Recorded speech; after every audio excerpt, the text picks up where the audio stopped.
Accueil et introduction, bienvenue dans notre nouvelle vidéo. Aujourd'hui, on parle de l'icône Street Fighter de Triumph, la Speed Triple 1050. On passe en revue ses points forts, ses faiblesses et surtout, à qui elle s'adresse. Présenté par Motorize, votre référence numéro 1 pour des pièces détachées neuves et d'occasion. Ce 3 cylindres britannique, c'est du punch sans chichi et un châssis affûté.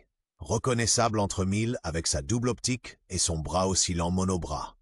Cerise sur le gâteau, à partir de 2018, Triumph a offert à la RS un écran TFT de 5 pouces aux affichages configurables, ainsi qu'un quick shifter bidirectionnel de série pour monter et descendre les rapports. Histoire et évolution 2005, le grand saut, un 1050 cm3, environ 128 wish, double échappement sous la selle. Le ton est donné, brut et sans filtre. En 2011 arrive un nouveau cadre en aluminium, une géométrie revue et pour la première fois, l'ABS en option. Les silencieux descendent bas sur les flancs pour une meilleure répartition des masses. En 2016, Triumph modernise avec un accélérateur électronique, ride-by-wire, un contrôle de traction et des modes de conduite. Point culminant provisoire, la 1050 RS à partir de 2018, 150 H, 117 Nm. Des roues allégées et des suspensions Öhlins Nix 30 à l'avant et TTX 36 à l'arrière. Détail du millésime 2011, des butées de direction revues pour offrir plus d'angles de braquage en ville. Chiffre clé. Sur la génération lancée en 2016, le 3 cylindres de 1050 cm délivre 140 EC à 9500 thermites et 111 Nm à 7850 therminettes. La commande des gaz électroniques offre 5 modes de conduite, épaulés par le contrôle de traction et l'ABS. La RS ajoute une centrale inertielle, IMU, pour les assistances en courbe. À l'avant, une fourche inversée Showa de 43 mm entièrement réglable. À l'arrière, un amortisseur tout aussi ajustable. La RS fait confiance à Öhlins. Des étriers monoblocs radio Brembo mordent des disques de 320 mm. Boîte 6 rapports avec embrayage anti-dribble, cadre aluminium à double poutre, bras oscillant monobras. Pneumatique de série, 120-70 ZR17 et 190-55 ZR17. Hauteur de selle en vue 825 mm, réservoir 17,5 litres. Design et ergonomie.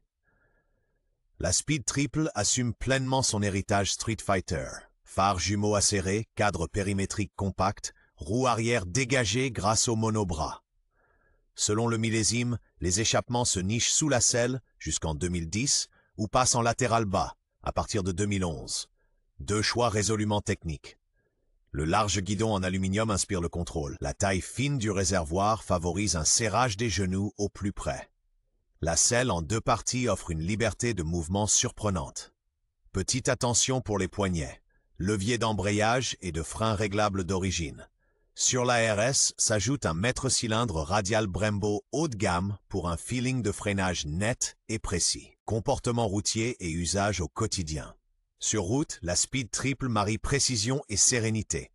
Son 3 cylindres reprend souplement des 3000 terminettes, grimpe volontiers dans les tours et reste toujours prévisible.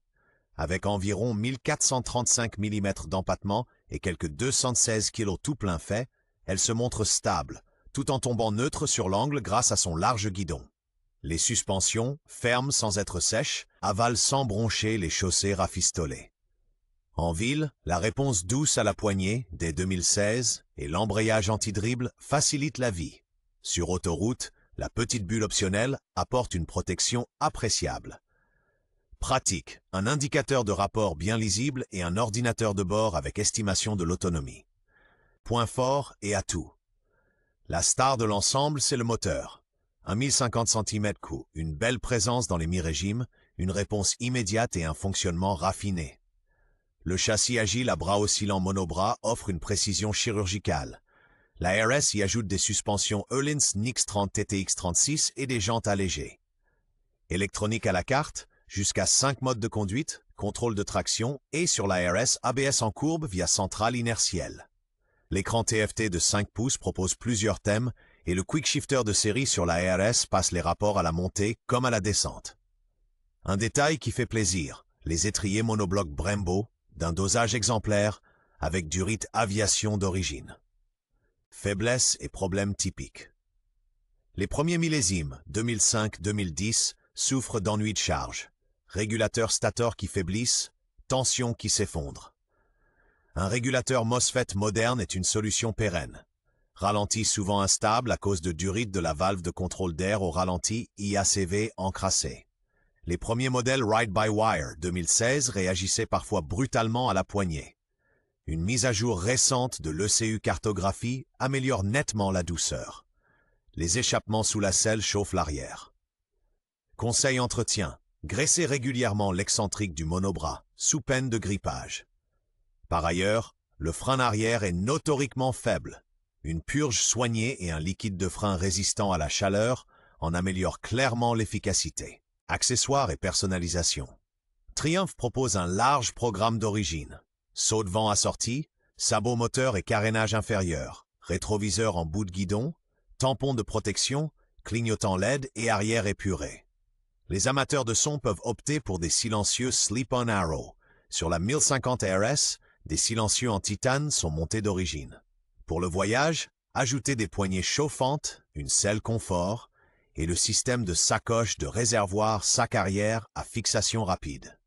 Côté électronique, sur les modèles récents, les fonctions s'intègrent facilement via le CAN bus, y compris le Triumph Shift Assist.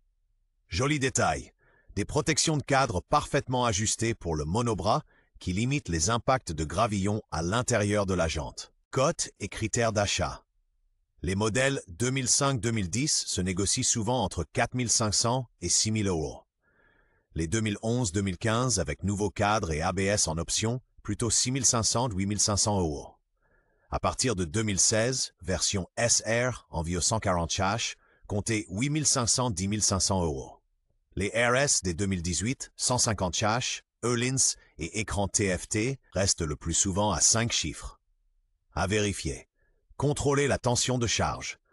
Vérifiez la stabilité du ralenti. Contrôlez le jeu au moyeu du monobras. Carnet d'entretien à jour, avec contrôle du jeu aux soupapes vers 20 000 km.